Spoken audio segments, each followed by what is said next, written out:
जेव्हा मी कोणाचे असे फोटो बघतो ना त्यांच्या पप्पांसोबत, म्हणजे असे त्यांना मिठी मारताना किंवा खाली लिहिलं असतं आय लव्ह यू पप्पा, तेव्हा मी एक विचार करतो की मी सुद्धा हे करू शकेल का. कारण मी ज्या परिवारात लहानाचा मोठा झालो आहे ना, त्या परिवारात पप्पाला मित्र तर नाही म्हणू शकत. त्यांची एक वेगळीच भीती आहे मनात आणि ती शेवटपर्यंत राहील. पण पप्पाच असं असतात की जे नेहमी सावलीप्रमाणे आपल्या सोबत असतात.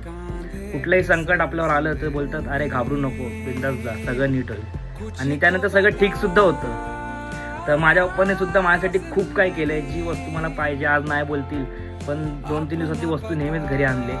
तर यासाठी पप्पा मी तुम्हाला थँक्यू बोलायचं. मला समोरून आय लव्ह यू तर नाही बोलता येणार, कारण मला एक वेगळीच भीती आहे मनात. पण एवढं नक्की बोलू शकतो की तुमच्यामुळेच मी आहे, तुम्ही आहेत तर मी आहे. तुम्ही माझ्यासाठी खूप काय केलं आहे. आता माझ्यावर वेळ आलं तुमच्यासाठी काहीतरी करायची.